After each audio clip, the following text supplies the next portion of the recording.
Good afternoon सभी साथियों को। आज की इस वीडियो में हम डिस्कस करने वाले हैं एनसीईआरटी इंग्लिश से रिलेटेड कुछ एमसीक्यूज। तो हमारे साथियों की ये डिमांड थी, तो इस पे हम अभी पूरा तो ये नहीं कहेंगे कि पूरा यहाँ पे प्रैक्टिस सेट तो आपको अवेलेबल नहीं करा पाएंगे, लेकिन इसमें टाइम लगेगा। आपका रिस्पांस मायने रखता है। लास्ट वीडियो में आपने अच्छा रिस्पांस आपका रहा, तो उसी के बेस पे हम इस वीडियो को लेके आ रहे हैं। तो एक ट्रायल टाइप का है एनसीईआरटी इंग्लिश का। आपको कैसी लगी ये वीडियो ज़रूर बताइएगा वीडियो के अंत में। तो स्टार्ट करते हैं। पहले नंबर का क्वेश्चन है, एनसीईआरटी इंग्लिश से हमने ये क्वेश्चंस लिए हैं और ये क्वेश्चंस बनाने में बहुत समय लगता है। और दूसरा अगर बात करें, ये हमारे स्टूडेंट्स की मेहनत है जो टाइपिंग वगैरह, क्योंकि मेरे पास इतना समय नहीं रहता है। तो हमारे जो डियर लर्नर्स हैं उनकी मेहनत है, उसके लिए कम से कम आपको एक लाइक और एक कमेंट ज़रूर करना है, क्योंकि वो भी लाइक और कमेंट्स पे ध्यान देते हैं। ठीक है, तो उनकी निगाह भी रहती है आपके कमेंट्स पे। तो पहले नंबर का जो क्वेश्चन है आप देखिए, इसमें इस क्वेश्चन की अगर बात करें तो क्वेश्चन कहता है हु इज, आप देख सकते हैं, who is the writer of a letter to God. Who is the writer of a letter to God करके हमें दिया है। और बात करें ये कौन सी क्लास में है, क्लास टेंथ में। क्लास टेंथ की बात करें तो क्लास टेंथ एनसीईआरटी इंग्लिश में आपने देखा होगा। तो उसमें जो अगर हमारे पास जो फर्स्ट फ्लाइट करके जो बुक है उसका पहला चैप्टर है और लेटर टू गॉड, उसमें हमारे पास पहला चैप्टर है। और पहला चैप्टर है, ये लेटर टू गॉड कौन लिखता है? एक फार्मर होता है, लेंचो नाम का। एक यहाँ पे क्या होता है, फार्मर रहता है, वो भगवान को पत्र लिखता है। वो क्या करता है, Lencho wrote a letter to God in which he demanded how many pesos, 100 pesos की वो डिमांड करता है। यहाँ पे कितने पैसोज की डिमांड करता है? 100 पैसोज की डिमांड करता है।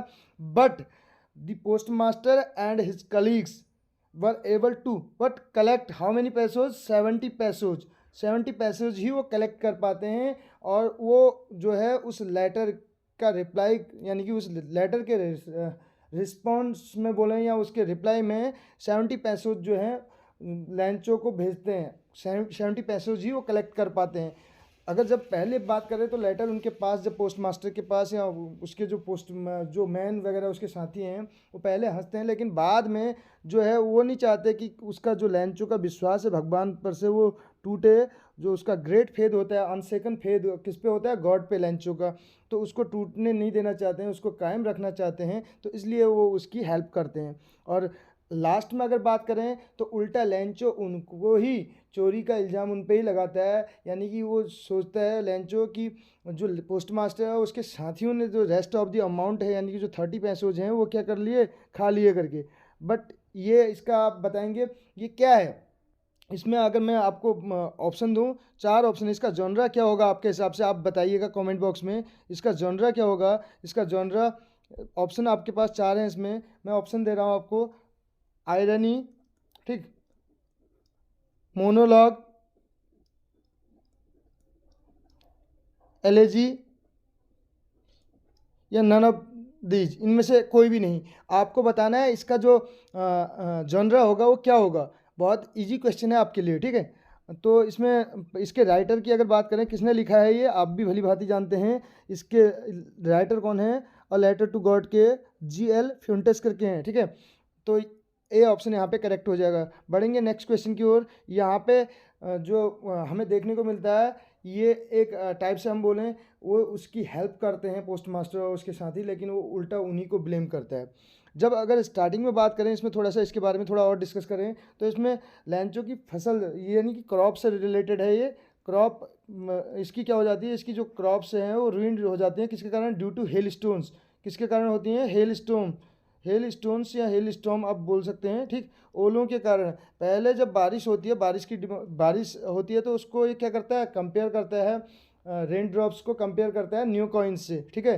रेन ड्रॉप्स को किसके साथ कंपेयर करता है? ये क्वेश्चन ये भी बन सकता है, जो रेन ड्रॉप्स हैं उनको किसके साथ कंपेयर करता है? तो रेन ड्रॉप्स को किसके साथ कंपेयर करता है? न्यू कॉइन्स के साथ। न्यू कॉइन्स के साथ ये कंपेयर करता है। ये भी एक क्वेश्चन बन सकता है, ठीक है। और बाद में यही जब हेल स्टोन है वो किस में चेंज हो जाती है, सॉरी, जो रेन है, स्टार्टिंग में क्या होता है, डाउनपोर, यानी कि रेन होती है। तो उसके बाद वो रेन किस में चेंज हो जाती है? वो रेन चेंज हो जाती है हेल स्टोन में।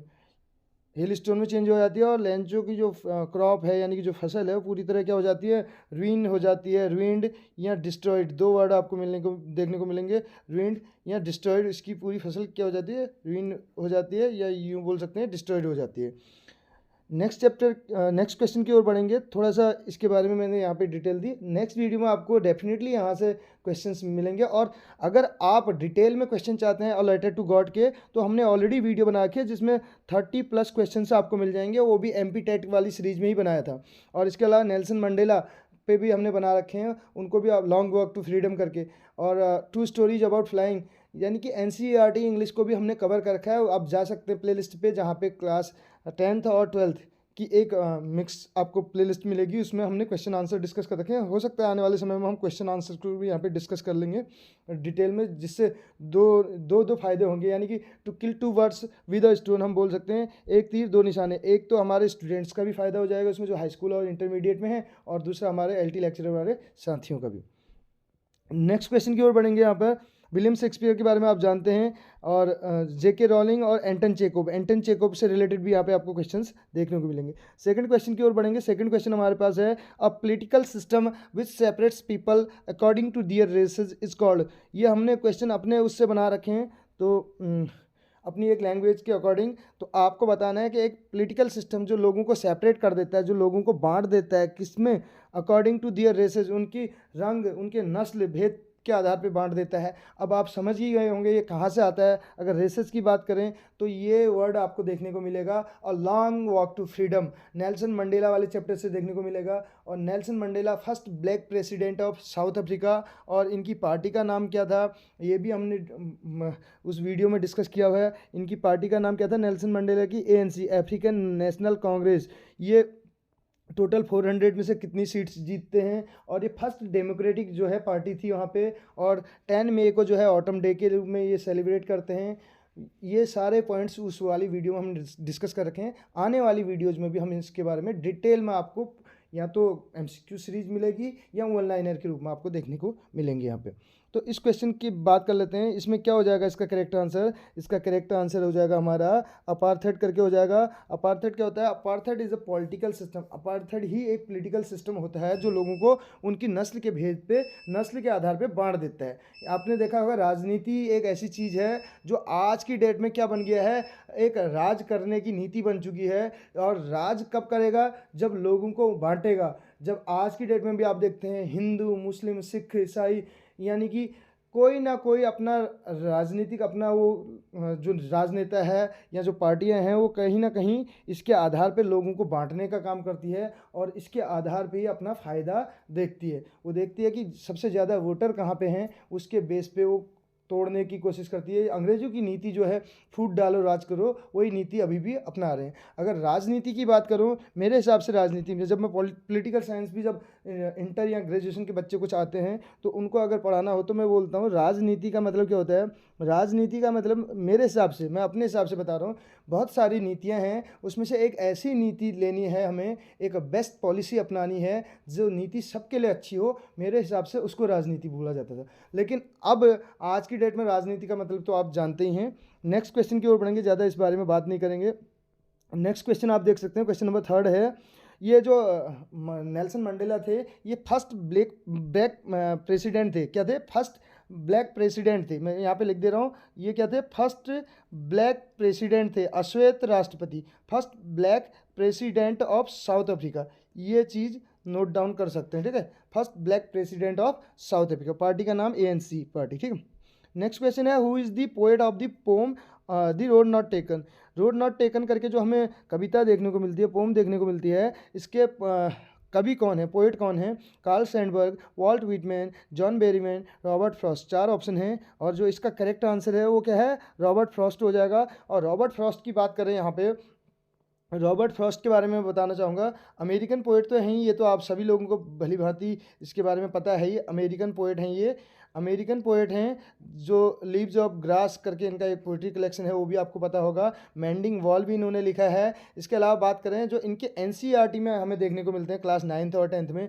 9th में तो दी रोड नॉट टेकन है। रोड नॉट टेकन का मतलब है यानी कि मार्ग, यानी कि चूज नहीं कर पाता है, जिसको टेक नहीं कर पाता है। यहाँ पे एक येलो वुड पे होता है। पहले इस कहानी के बारे में बात कर लेते हैं, ये पोम के बारे में। येलो वुड पे होता है। येलो वुड यानी कि एक ऐसे पॉइंट पे where the road diverged into two, एक ऐसे स्थान पे होता है जहाँ पे रोड टू पार्ट्स में डाइवर्स होती है। अब ये यहाँ पे डिसाइड नहीं कर पाता है कि कौन से मार्ग पे ये ट्रेवल करे, आगे बढ़े, ठीक है। यानी कि लाइफ में एक पॉइंट ऐसे भी आता है, हमारी लाइफ में भी हम भी डिसाइड नहीं कर पाते हैं कि किस मार्ग को चुने, ठीक।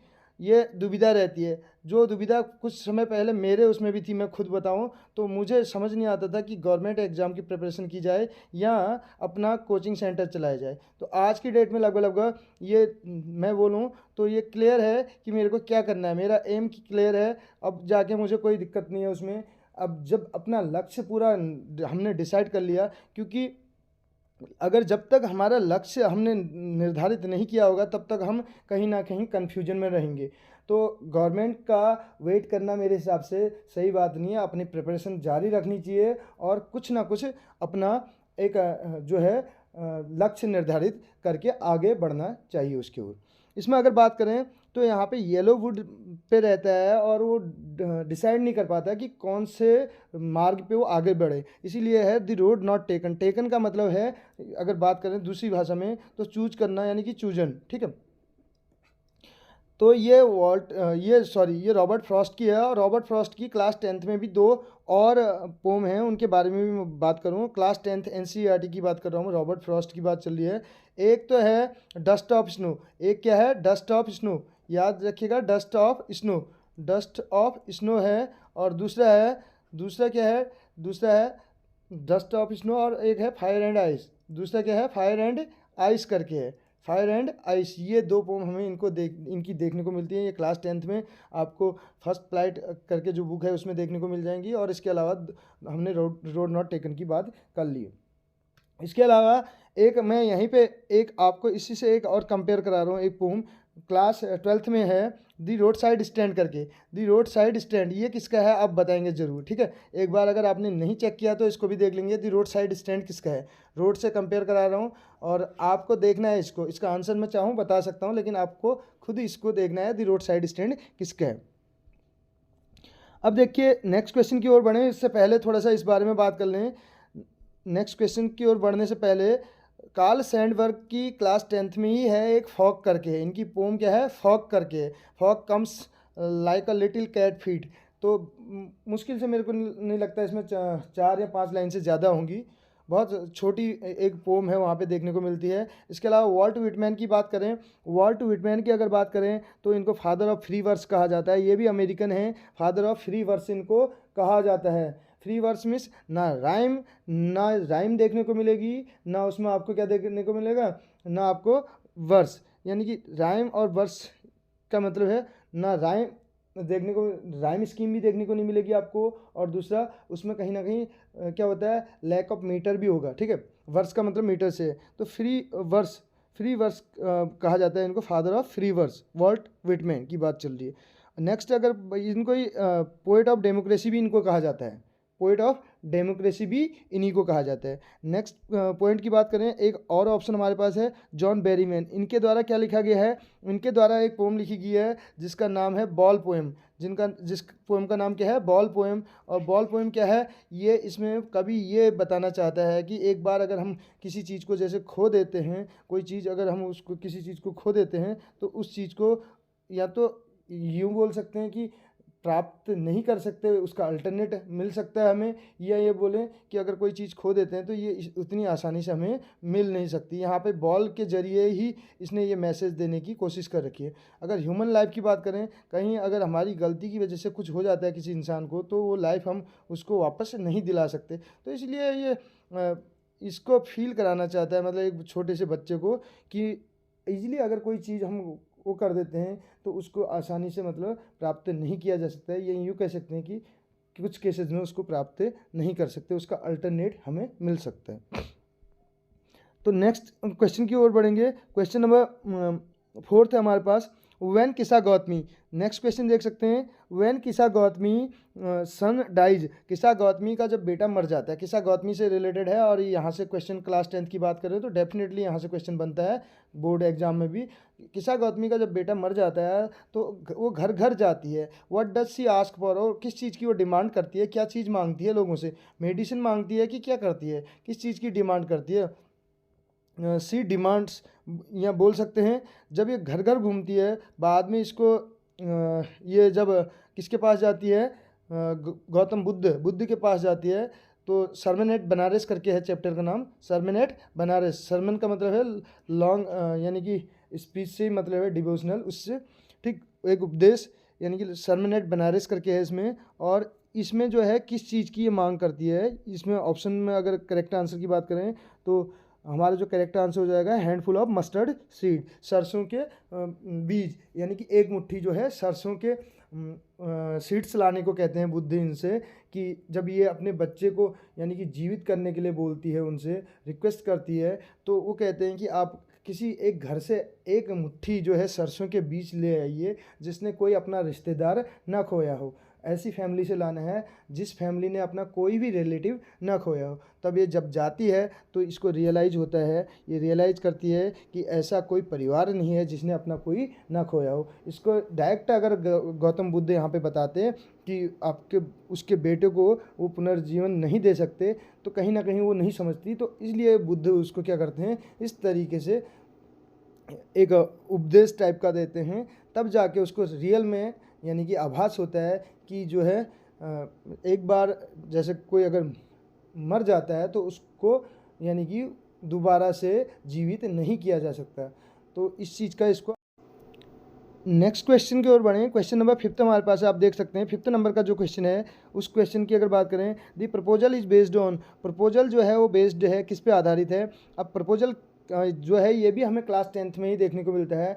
फर्स्ट फ्लाइट की जो फर्स्ट फ्लाइट बुक है उसका लास्ट चैप्टर ये है दी प्रपोजल करके। और प्रपोजल कैसा होता है, ये वेडिंग प्रपोजल होता है। नंबर 1 अगर इसकी बात करें प्रपोजल कैसा है, प्रपोजल की बात करें तो वेडिंग प्रपोजल है। ये किस टाइप का है, वेडिंग प्रपोजल है। वेडिंग प्रपोजल है, शादी का एक प्रस्ताव है, ठीक। अब ये इसमें अगर बात करें तो किस पे आधारित है, कौन सी मैरिज पे आधारित है, कौन सी वेडिंग पे आधारित है, 4 ऑप्शन है। और ये रशियन वेडिंग पे आधारित है। किस पे है, रशियन वेडिंग पे आधारित है। जब आप चैप्टर को पढ़ेंगे तो आपको यहाँ पे देखने को मिलेगा कि ये रशियन वेडिंग पे आधारित है। और किसने लिखा है इसको किसने लिखा है, इस बारे में हम बाद में बात करेंगे। इसमें कौन कौन से कैरेक्टर हैं, इसके कैरेक्टर्स के बारे में मैं बता दूँ, लेकिन डिटेल में हम नहीं बताएंगे क्योंकि इसी पे बेस्ड हमारे कुछ और भी क्वेश्चन हैं जिनका आंसर आप नेक्स्ट क्वेश्चंस के माध्यम से जानेंगे। इसमें स्पेशली हमारे पास लोमोव हमें देखने को मिलता है। कौन देखने को मिलता है, लोमोव देखने को मिलता है, लोमोव होता है, सॉरी लोमोव बी नहीं होगा, लोमोव देखने को मिलता है। इसके अलावा चुबुकोव हमें देखने को मिलता है, इसमें चुबुकोव देखने को मिलता है। इसके अलावा नातल्या देखने के लिए मिलती है हमें, ठीक है, नातल्या। तो ये 3 हैं। और इसमें जब अगर बात करें तो ये प्रपोजल जो है खतरे में पड़ जाता है, किस कारण से पड़ता है, 2 इसमें मेन चीज़ें हैं। एक तो डॉग्स के बारे में जो उनकी वो चलती है बहस, और दूसरा आर्गूमेंट अबाउट डॉग्स बोल सकते हैं, और दूसरा ऑक्सन मीडोज के बारे में, ऑक्सन मीडोज के बारे में चलती है, ठीक है। तो ये 2 मेन पॉइंट हैं जो इस प्रपोजल को क्या करते हैं, खतरे में डालते हैं। अब आगे नेक्स्ट क्वेश्चन की ओर बढ़ेंगे, रशियन वेडिंग्स पे आधारित है। नेक्स्ट क्वेश्चन देखिए, नेक्स्ट है एंटन Chekhov is the writer of. Anton Chekhov जो है वो राइटर हैं, किसके राइटर हैं, प्रपोजल के हैं, लॉस्ट चाइल्ड के हैं, बैगर के हैं, बोथ बी एंड सी। तो अगर बात करें इसमें जो इस क्वेश्चन का करेक्ट आंसर हो जाएगा बोथ बी एंड सी हो जाएगा, इसीलिए मैं इसका जो है आपको आंसर नहीं बता रहा था। बैगर क्लास 9th में था जो हमें देखने को मिलता है चैप्टर, और क्लास 10th में जो है द प्रपोजल करके है।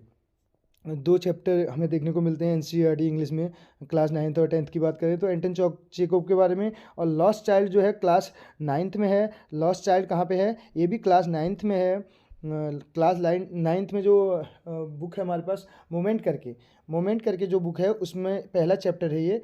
क्लास 9th में 2 बुक चलती है, मोमेंट और बिहाइव करके, ठीक। मोमेंट में पहला चैप्टर है द लॉस्ट चाइल्ड, और जो कि किसने लिखा है, मुल्कराज आनंद का है, मुल्कराज आनंद का है, ठीक है। बढ़ेंगे नेक्स्ट क्वेश्चन की ओर। इस क्वेश्चन का करेक्ट आंसर क्या हो जाएगा, both B and C, proposal और बैगर, दी बैगर करके एंटन चेकोव ने लिखे हैं। नेक्स्ट क्वेश्चन की ओर बढ़ेंगे। मुल्कराज आनंद से रिलेटेड हमने ऑलरेडी क्वेश्चन आंसर डिस्कस कर रखे हैं। इंडियन लिटरेचर से रिलेटेड आपकी जो रिक्वेस्ट थी आपसे, मैं एक चीज़ यहाँ पे कहना चाहूँगा, अगर इंडियन लिटरेचर से रिलेटेड आपको क्वेश्चन आंसर या रविन्द्रनाथ टैगोर या आप किसी भी इंडियन लिटरेचर जो पोएट या राइटर्स हैं उनके बारे में जानना चाहते हैं तो आप इंडियन लिटरेचर की प्लेलिस्ट पे विजिट कर सकते हैं। हमने ऑलरेडी वहाँ पे वीडियोज़ बनाई हुई हैं। अमेरिकन लिटरेचर पे भी बना रखी हैं, उसकी भी डिमांड थी, तो आप प्लेलिस्ट पे आपको विजिट करना पड़ेगा। इसके लिए आपको वहाँ पे मिल जाएंगी वीडियोज़। और जो टॉपिक्स नहीं हैं तो आप कमेंट बॉक्स के जरिए हमें बता दीजिएगा, हम उन टॉपिक्स को भी कवर करेंगे, क्योंकि हमारा उद्देश्य ये है कि लिटरेचर और ग्रामर से रिलेटेड यहाँ पे अधिक से अधिक कंटेंट यहाँ पे अवेलेबल कराना। और आने वाले समय में आपको साई इंग्लिश क्लासेस के माध्यम से हर एक टॉपिक यहाँ पे जो एलटी लेक्चरर में पूछा जाता है, स्पेशली उत्तराखंड में या किसी अदर स्टेट में भी, उसको भी हम कवर करने की कोशिश करेंगे, क्योंकि सीखना और सिखाना ये प्रोसेस कंटिन्यू रहनी चाहिए, ऐसा हमारा मानना है। हु सेज, कौन कहता है आई एम एन ऑर्फन, मैं एक अनाथ हूँ करके, कौन कहता है ये? John C, Anne Frank, Sulekha और अमांडा। 4 ऑप्शन है, करेक्ट आंसर की ओर बढ़ेंगे अमांडा। अमांडा नाम की एक पोम हमें देखने को मिलती है, क्लास 10th में ही है, अमांडा नाम से देखने को मिलेगी। और किसने लिखा है इसको? रॉबिन क्लिन ने लिखा है इसको, रॉबिन क्लिन ने इसको लिखा है, ठीक है। अमांडा नाम की पोम जो है रॉबिन क्लिन के द्वारा लिखी गई है। ये अपने आप को ऑर्फन कहती है, लेकिन ऑर्फन होती नहीं है। ये पैटर्न 10 फीट के सहारे अकेला मतलब घूमना पसंद करती है। ये नहीं चाहती है कि इसके पेरेंट्स की इसको कहीं से कहीं तक कोई रोक टोक हो, ठीक। नेक्स्ट अगर बात करें इसी क्वेश्चन में, अगर एन फ्रैंक की बात कर लें, जॉनसी नाम की आपको ये करेक्टर आपको देखने को मिलेगा द लास्ट लीफ में। और लास्ट लीफ जो है क्लास 9th में हमारे पास है, कहाँ पे है? द लास्ट लीफ करके, द लास्ट लीफ करके है। इससे रिलेटेड क्वेश्चन आंसर भी आपको देखने को मिलेंगे, तो आपका रिस्पॉन्स बहुत मायने रखेगा। लास्ट लीफ करके जो लिखा है वो किसने लिखा है? ये लिखा है ओ हेनरी ने लिखा है। आपने सुना होगा ओ हेनरी। अब ओ हेनरी से रिलेटेड बहुत सारे क्वेश्चन बनते हैं। ओ हेनरी ये जो है इनका, अगर इनके उसकी बात करें, इन्हीं का नाम क्या है? ये पेन नेम जैसे, तो इनका रियल नेम की अगर बात करें तो विलियम सिडनी पॉटर। क्या नाम है? विलियम सिडनी पॉटर है। ओ हेनरी की बात चल रही है, William Sydney Potter.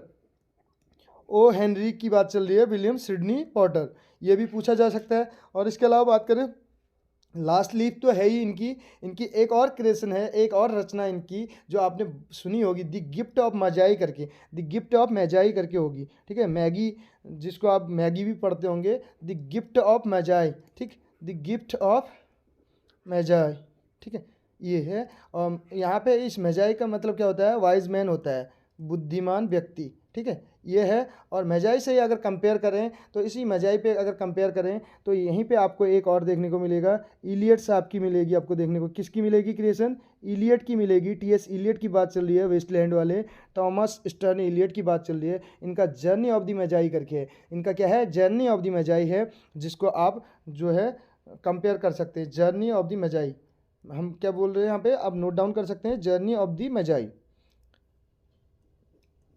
The journey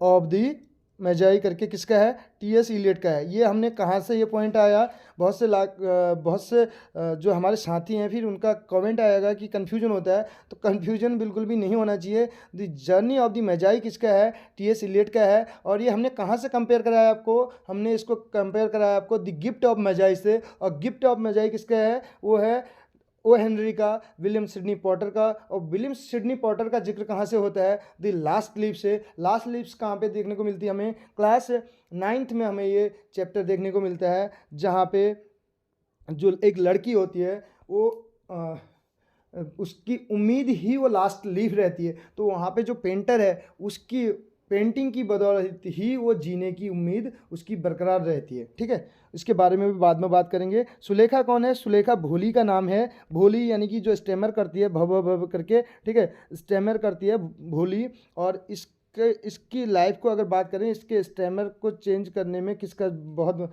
बड़ा रोल रहता है? इसकी टीचर का। और इसको बचपन में जो है स्मॉल पॉक्स हो जाते हैं, और जिसके कारण ये प्रॉपर नहीं बोल पाती है भोली। विशंबर नाथ से इसकी जो है शादी फिक्स होती है, लेकिन दहेज के कारण वो वहाँ पे डॉरी की डिमांड की जाती है, तो इस कारण भोली उस ऑफर को, उस मैरिज प्रपोजल को क्या कर देती है? ठुकरा देती है।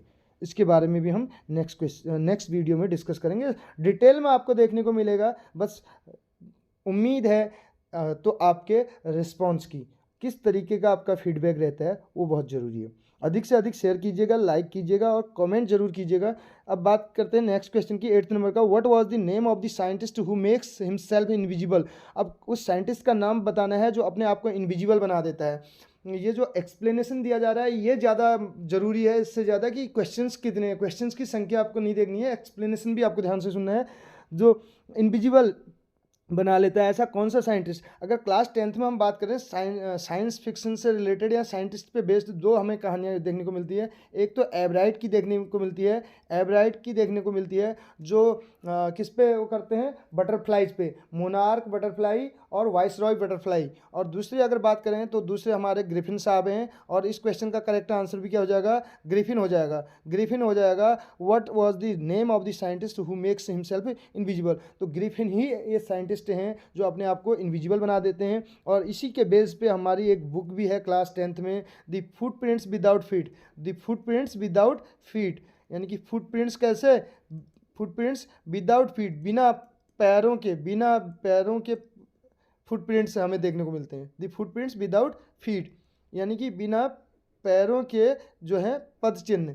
क्योंकि ये जो ग्रिफिन है साइंटिस्ट है, ये लॉलेस पर्सन होता है। कैसा पर्सन होता है, लॉलेस पर्सन होता है, जो कि अपने आप को क्या कर देता है, इनविजिबल कर देता है। और अगर इसकी थीम की बात करें तो इसकी थीम क्या होगी, इसकी थीम पूछा जाएगा तो इसकी थीम हो जाएगी मिसयूज ऑफ किसका, जो अपना साइंटिफिक जो वो है अपना, यानी कि जो एक साइंटिस्ट जो है अपनी जो बोल सकते हैं जो इसकी अपनी पावर्स होती हैं, शक्तियाँ होती हैं, उनका मिसयूज करता है। ठीक है, अपने एक्सपेरिमेंट्स का मिसयूज बोल सकते हैं, मिसयूज ऑफ एक्सपेरिमेंट्स, जो अपने प्रयोग हैं उनका मिसयूज करता है। ठीक है, तो ग्रिफिन यहाँ पे साइंटिस्ट करके हमें देखने को मिलता है। और ये अगर बात करें ये किसका अंश है, कभी कभार क्वेश्चन ये बनता है, अभी इसमें नेट लेवल का क्वेश्चन भी बनता है इसमें। ग्रिफिन जो है ये अगर बात करें इसी को दी फुटप्रिंट्स विदाउट फीट, ये किसका है, एक अंश है, एक ये पार्ट है।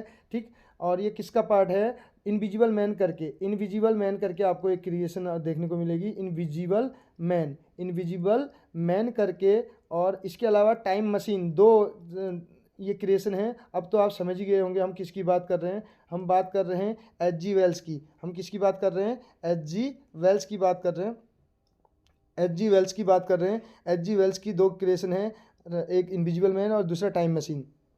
और इनविजिबल जो मैन है उसी का ये अंश है, एक छोटा अंश, एक पार्ट बोल सकते हैं इसको, द फुटप्रिंट्स विदाउट फीट। और H.G. वेल्स किसके लिए जाने जाते हैं, H.G. वेल्स जाने जाते हैं, एक चीज़ और ध्यान रखेंगे, H.G. वेल्स जाने जाते हैं साई-फाई के लिए। मैंने पहले भी ये क्वेश्चन पूछा था साई-फाई, तो बहुत सारे लोग इसमें जो है इसमें उनको कन्फ्यूजन हो रहा था कि साई-फाई का मतलब होता है, साई-फाई का मतलब क्या होता है, साइंस फिक्शन होता है। साई-फाई का मतलब होता है साइंस फिक्शन, यानी कि साइंस फिक्शन के लिए जाने जाते हैं, SCIENC, साइंस फिक्शन ये हो गया। साइंस फिक्शन के लिए कौन जाने जाते हैं, साई-फाई। फादर ऑफ साई-फाई किसको बोला जाता है, H.G. वेल्स को कहा जाता है, साइंस फिक्शन। ठीक है, नेक्स्ट क्वेश्चन की ओर बढ़ेंगे। क्वेश्चन नंबर 9 था आपके सामने है, लोमोव और चुबुकोव से रिलेटेड, इसीलिए मैं आपको प्रपोजल वाले में नहीं बता रहा था कि ये कौन है, ये कैरेक्टर तो कहाँ पे हैं, लोमोव और चुबुकोव और नाताल्या, हमने बात की थी दी प्रपोजल करके, रशियन वेडिंग से रिलेटेड जो है, और एंटन चेकोव ने लिखा है उसको।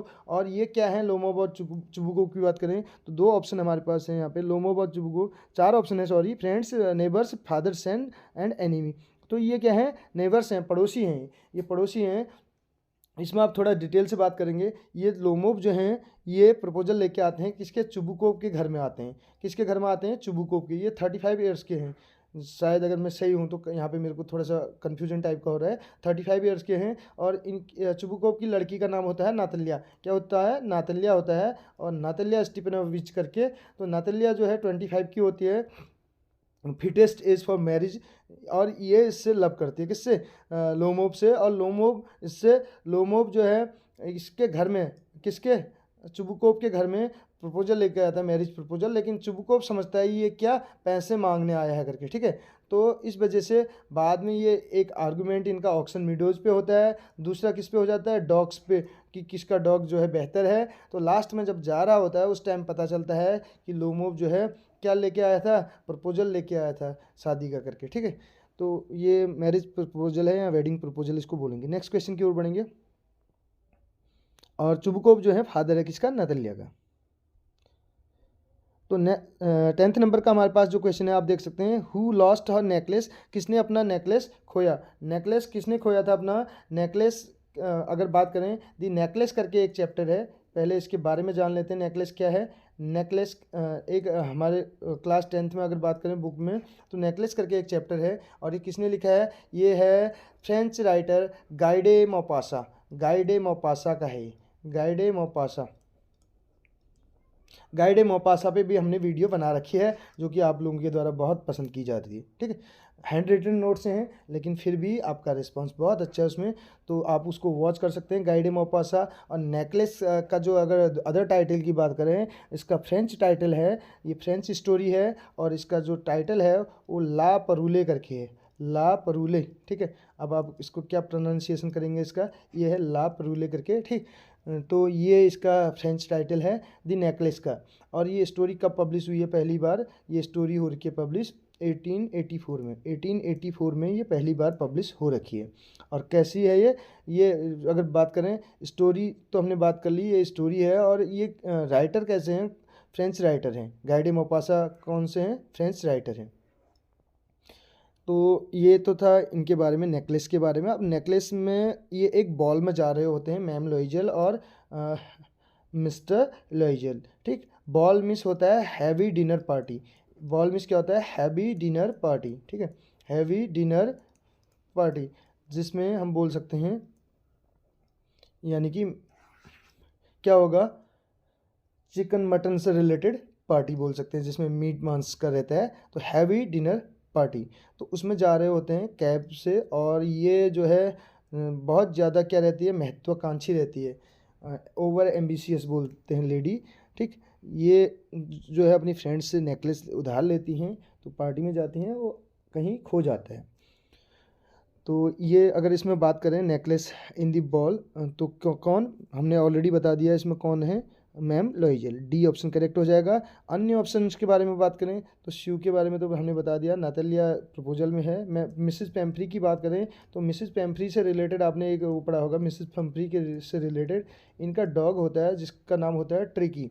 इनका एक डॉग होता है जो कि ट्रिकी, फुटप्रिंट्स विदाउट फीट में है, ट्रिम्प ऑफ सर्जरी करके पहला चैप्टर, तो उसमें ये देखने को मिलता है, जो कि मल न्यूट्रिशन का क्या होता है, शिकार होता है, मल न्यूट्रिशन का शिकार होता है। और यहाँ पे जो मिस्टर हैरिट हैं वेटरिनरी सर्जन, वो और उसके साथ ही इसको परमानेंट गेस्ट के रूप में रखना चाहते हैं, क्योंकि इसकी जो मिस्ट्रेस हैं मिसेस पंपरी, वो क्या करती हैं इसके लिए, जब ये इसको हॉस्पिटल किया जाता है तो उस दौरान इसके लिए जो डोज भेजती है, उसमें ब्रांडी एक्स वगैरह भेजती है, तो उसको किसके द्वारा कंज्यूम कर लिया जाता है, मिस्टर हैरिट और उसके कलीग्स के द्वारा। इसलिए जो मिस्टर हैरिट और वो हैं उसके साथी, वो उसको एक परमानेंट गेस्ट के रूप में रखना चाहते हैं, किसको, ट्रिकी को।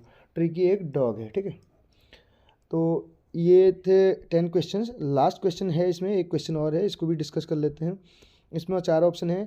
What was the name of black aeroplane, black aeroplane का क्या नाम है पूछा जा रहा है। 2 स्टोरीज अबाउट फ्लाइंग करके है, क्लास 10th का ही चैप्टर है। एक तो यंग सीगल से रिलेटेड है, फर्स्ट फ्लाइट, जो कि बुक का नाम भी है वहीं पे, फर्स्ट फ्लाइट पे बेस्ड है, ठीक है। फर्स्ट फ्लाइट किसकी होती है, यंग सीगल की, और वो पहली उड़ान भरने से डरता है। Why was young seagull afraid to fly, ये क्वेश्चन पेट क्वेश्चन है जो कि बोर्ड एग्जाम में भी पूछा जाता है, because it was its first flight, and it is well known fact that doing something for the first time is challenging for everyone, even human baby also finds it as a challenge to steps।